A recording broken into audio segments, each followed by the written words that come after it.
Benji Cole, son of Al Cole from CBS Radio and host of the syndicated talk show, People of Distinction. A talk that gives you an in-depth view of some of the most dynamic, intelligent, and successful people on the planet. Run to our website, alcoleenterprises.com for more info. Email me through benji@alcoleenterprises.com if you'd like to get involved with what we have going. And as always, please continue to like and follow our broadcasts. People of Distinction is internationally syndicated solely due to the love and support that you all continue to give. We're available across all major distributors, and as long as you keep following, we're going to continue to put out the content. Now sit back and strap in, because on the line with us today, we have the impressive Teresita Terga. Now we're going to be discussing her incredible book, Weekly Path to Peace, Journal and Meditations for Peace. Make sure when you pick it up, you're going to pick up the latest edition.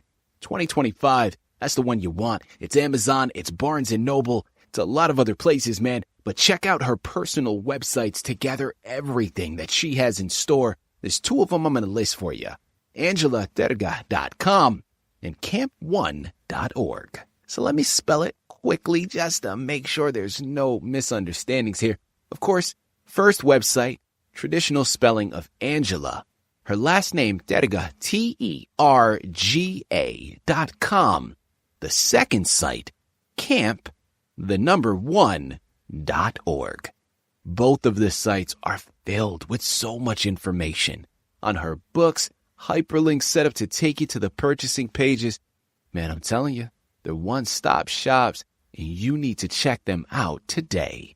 Before I go any further, I want to quickly take this opportunity and point out the fact that she was brought to us by Citi of Books. So for my writers out there listening in, if you need some assistance moving that masterpiece you just developed, head on over to citiofbooks.com and gather all the ways that their fantastic team is going to help you do just that. And listen, it is a true pleasure, really an honor to have Teresita here on the line. Right there in the title, man, we ain't beating around the bush here today. We understand the discussion at hand. We're going to be talking about something we all chase, but very rarely schedule. Yeah, I'm talking about peace, okay? Because listen, her book, man, it's not just another planner, okay? It is a quiet rebellion against burnout. It bleeds ancient wisdom with modern practicality. And we're going to dig into this simple book, simple on the surface, and in actuality may actually be just that, but we always make it so much more difficult than it needs to be. And I'm saying we because it's not just you. I do the same thing. We all do. But we're going to discover how to rewire our relationship with chaos, right? And why mindfulness isn't enough without structure. We're talking about key words and messages from Gandhi and so many other people in between. People, listen, trust me, just make sure you have your notebooks ready. All right, we're about to receive a fantastic education. And by the time we've concluded, man, you're going to run and pick up your copies because you're going to understand why this is such an important addition to your shelf.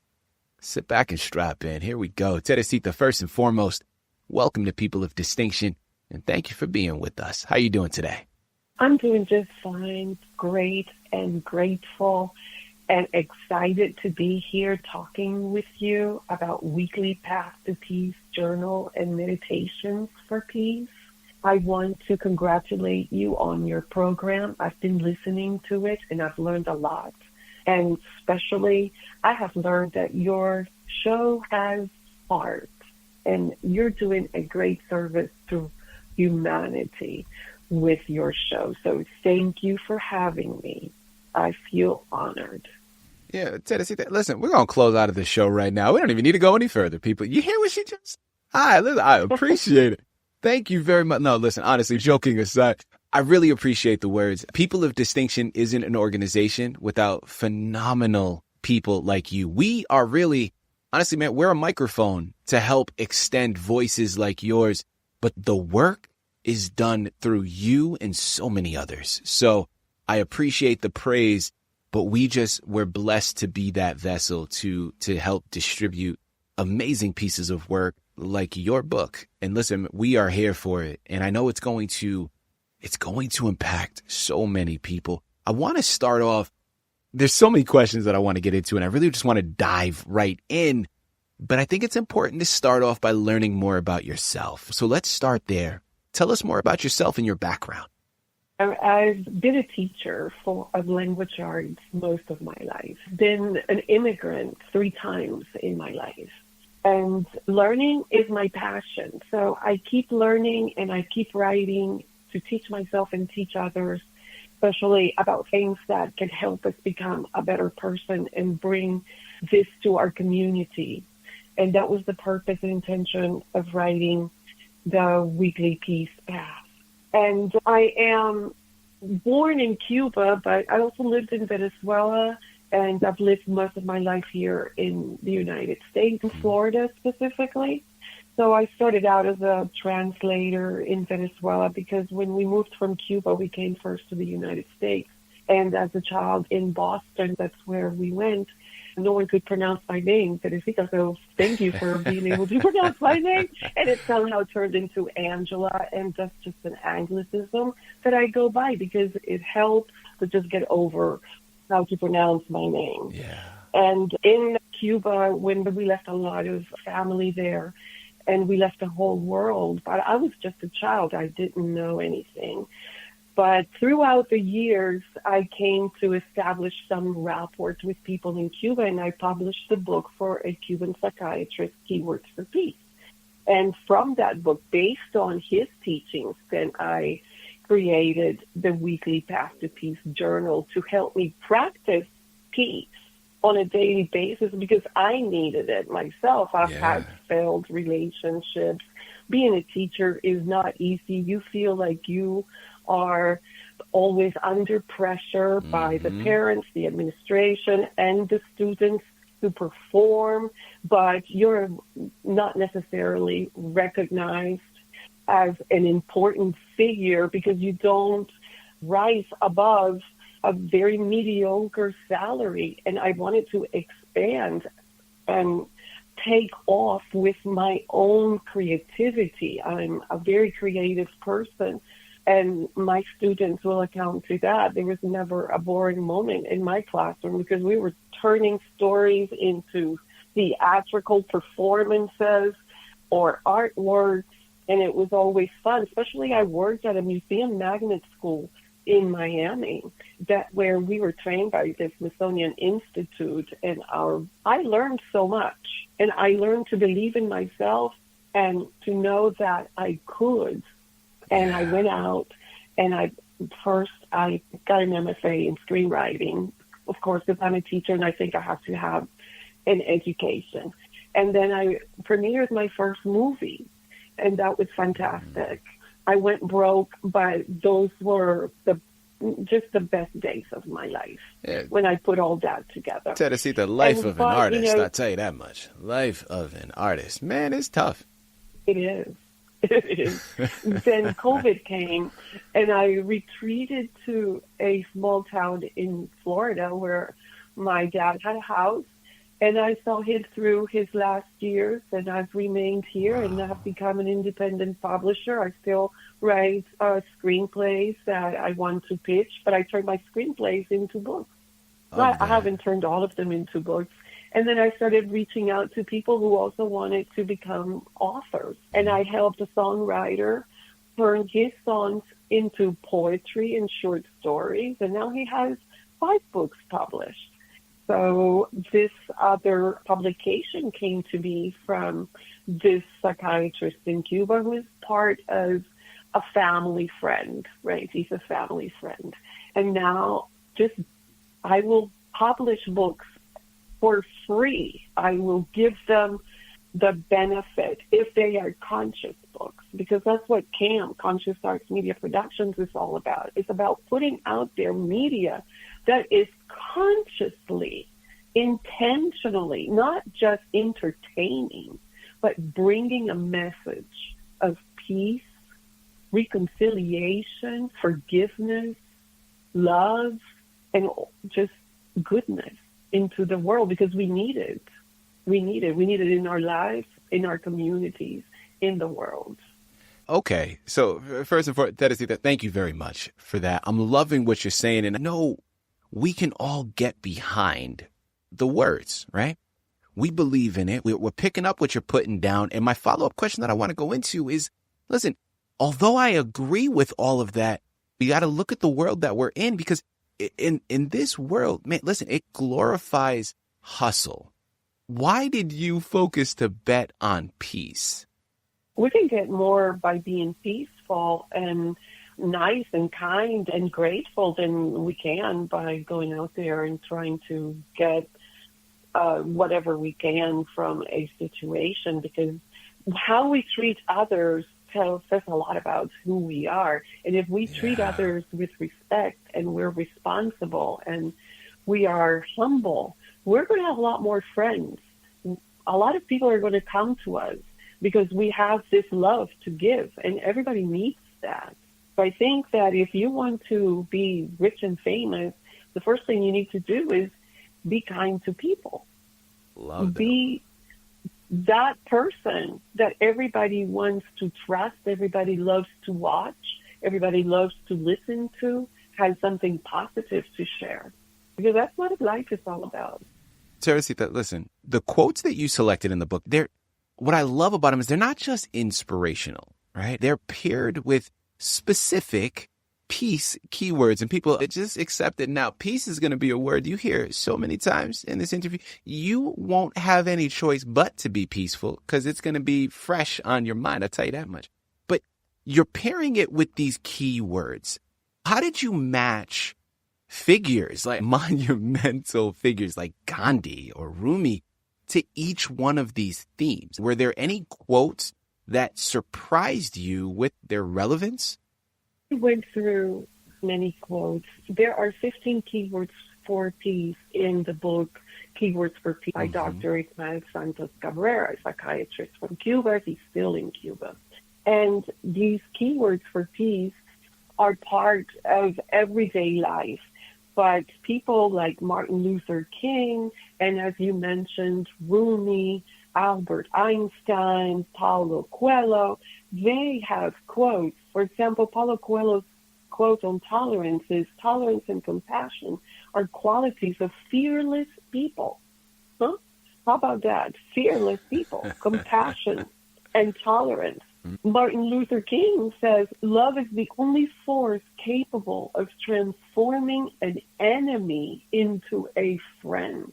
Wow. And that's what we need to do, transform an enemy into a friend. Sometimes we are our own worst enemies. And so many other great thinkers are here in this weekly path to peace, and we can meditate. There's a space below the quote and the keyword where we can meditate, write our own take on the word, write how we feel about love and about giving love or forgiveness. Dr. Santos says that there is no peace without forgiveness. And Martin Luther King said forgiveness is not an occasional act. It is a constant attitude. Wow. Forgiveness. We need to forgive. Absolutely. You need to forgive because there is a lot of division happening, and we can dive down that rabbit hole, but you all understand what I'm talking about. But I'll tell you what you really need to do is you need to pick up this book. I'm going to say it again. It's Amazon. It's Barnes & Noble. Most importantly, AngelaTerga.com. Also check out camp1.org. Again, the book is entitled Weekly Path to Peace, Journal and Meditations for Peace. This is a book that you need to add to your shelf. We've barely scratched the surface, but you can already tell how monumental it is. The impact that it's going to have on you and those around you, it really is second to none. Pick up your copies today and start on that journey, because I promise you, it is a catalyst for change, and one that you are going to, I think it's one of those things where you don't realize how badly you need it until you start. Because I get it, man. Like, we get so caught up on the hamster wheel of life that a lot of the chaos becomes normal after a while. And it shouldn't be. There's a lot to be said about just that in and of itself. And I'm not going to dive down the conspiracy rabbit hole at this time as to why we're all so busy and we don't take moments to just live in peaceful states more often. What I am going to say is it's something that you're going to benefit from immensely, and it starts with this book. So head on over there and pick up your copies today. Teresita, my follow-up question that I want to go into, and you mentioned at the precipice, right at the onset of this book, it was something that you utilized for yourself to help you find peace in your life. And that's really what birthed the journal, right? And breaking it down into practical steps that made it manageable for you. Let's talk about that here for a second, because I do think that there is oftentimes, and just speaking for myself, but I know a lot of people can relate as well. Sometimes it's easier to digest certain pieces of information if we're able to see it through another person's perspective. It makes it a little bit easier to digest, right? Like not seeing it from our own particular viewpoint, but learning through someone else's can make it a little bit more manageable and safer to approach. So let's go there. We don't necessarily need to go into specific circumstances of the chaos that was happening in your life, but how was this able to benefit you? Were there certain, out of the 15 keywords, out of the steps found within it, were there certain ones that you gravitated towards more than others, and why were they so important for you? That's a great question.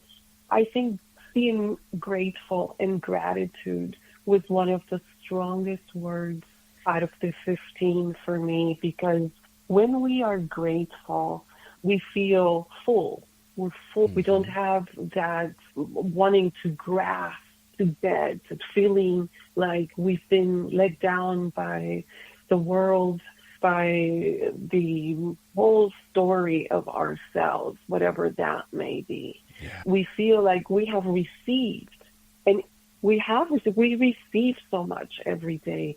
Just the sun coming out, we have to be grateful for on a daily basis. We are being nurtured by the whole universe, our planet Earth, and we need to take care of it, and we need to take care of our own bodies and our own minds.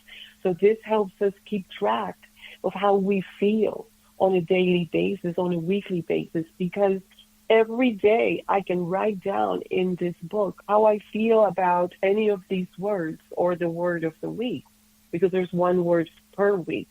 But being grateful is the one thing that I think I needed the most in my life, because I always felt a lack of this or that, and especially a lack of opportunity to become the artist in me. And I just found that there were so many roadblocks, right, keeping me from Hollywood. And now I don't even want to go to Hollywood. I don't even want to go to Hollywood anymore. I know that I can make a difference just in the life of myself, my children, and my community, and the world by putting out conscious forms of art that will eventually reach people and help them through their darkest night and every single day of their lives. Because when we take the time to meditate and to see what we have to do on a daily basis and weekly basis, we set ourselves up for success instead of failure. Yeah. We set ourselves up for organization instead of chaos, because it all starts in our mind. And most important, it helps us practice these simple words, because peace is not an ideal. It is a daily practice that we must do in order to actually feel grateful and to give justice and to find love and give love and receive love.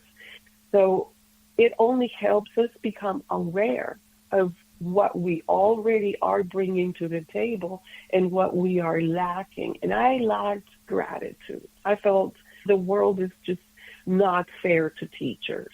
That's how I felt, right? Now I overcame all that. I still think that teachers need to have a greater place in society. Absolutely. Because so much depends on teachers. as someone who's had a very brief stint in education myself, although I have a lot of representatives, either in my family or in my close circle, that are educators themselves. Teresita, I'm going to be the first one to say here through our network, teachers don't get nearly enough credit, and they're not valued enough for the amount of hats that they have to wear, for the responsibility that they possess in molding minds of future generations. It really is something that I find very unfortunate when we look at how teachers are viewed, how educators are viewed, and really how so many are left discouraged from pursuing careers in education because of, and listen, this is just this notion in itself is a very layered and nuanced conversation. So it's not something to just tie into a closing statement, but I'm going to put it in there and say, A, teachers damn sure don't get paid enough. So that's a problem. But like you mentioned, and like I was hinting towards, they're so undervalued because the responsibility that they have is immense. Teachers should possess salaries like the highest paid lawyers or the highest paid doctors in the country, because the responsibilities that they have on their plate are equal to that. And unfortunately, it's just not treated in the same way. And listen, there's so much to be said, and I don't want to make this political because this is not a political podcast and this is not the place for it. But just as a notion, when we see what is happening currently in 2025 America, again, not to make a political, people, I don't care what your political views are. But when you look at the money that we have in government, we look at where certain investments are being made and where the money is being allocated, where you have billions of dollars being invested in certain industries. And then you look at the education industry in this country and how money is being depleted from it, not invested in, taken away. Listen, man, there's a problem there. And like I said, we can have that discussion in much, much more detail in another time. There is an issue with that. And I want to make sure that I quickly point out my appreciation for educators, because at least through people of distinction, we recognize it, we value it. And listen, man, it is a tough job. So, Teresita, thank you for bringing that up. And I want to make sure that I point out the fact that I truly am impressed by the education that you have done. But also, whether you're in the classroom or not, the education doesn't stop, right? So you're still an educator through, and for the work that you're going to continue to do, man, we appreciate it wholeheartedly, okay? Thank you, Cole.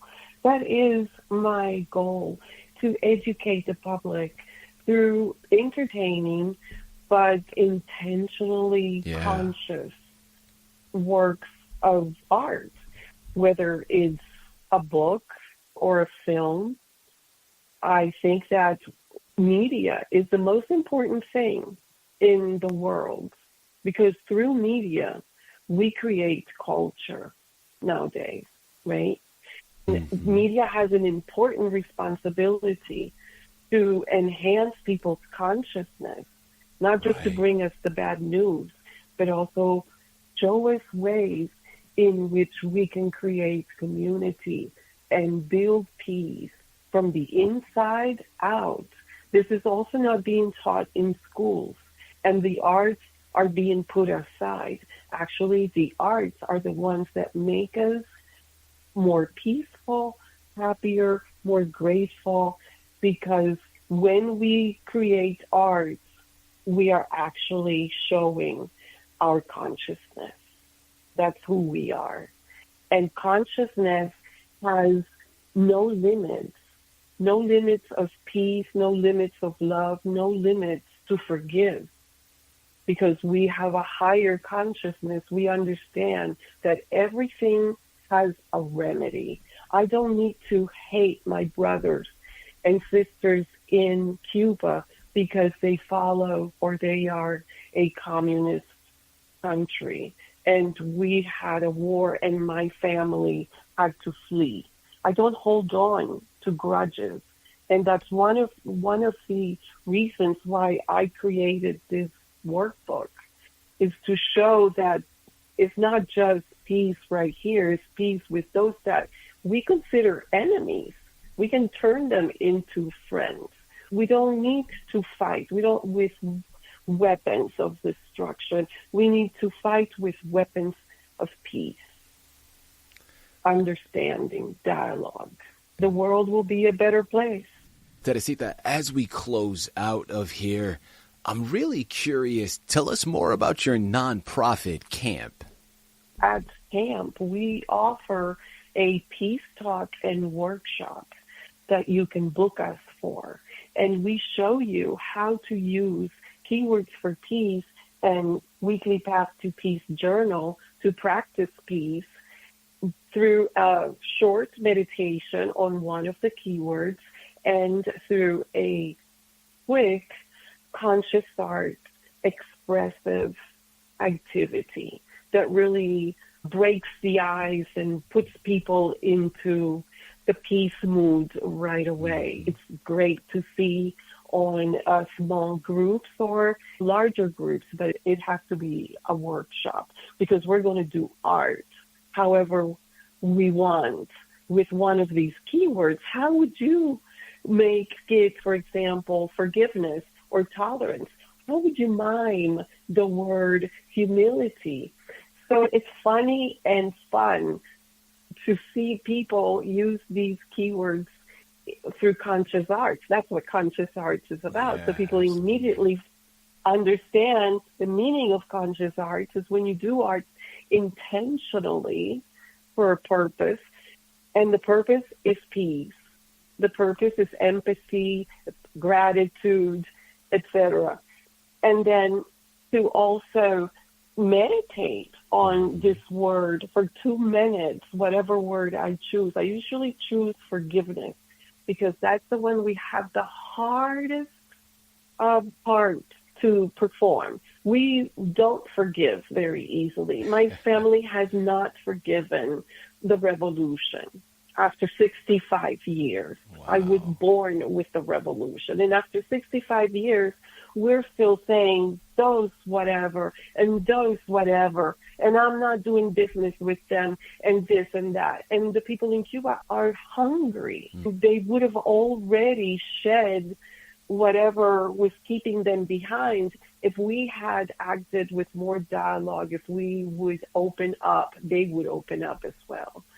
So that's what I'm trying to do. I'm trying to not just bring Path to Peace to people individually, but I'm also trying to help them forgive whatever it is in their lives that they need to forgive, because that's what's going to make a difference, not only to them, but to the people that they're holding grudges against.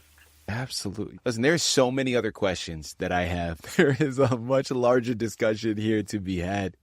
I love what she is saying, and I think that there is no better way to close out than with a message like that, man. Listen, I'm going to say it again. It's Amazon, it's Barnes & Noble, it's AngelaTerga.com, it's camp1.org. The book is entitled Weekly Path to Peace, Journal and Meditations for Peace. Head on over there.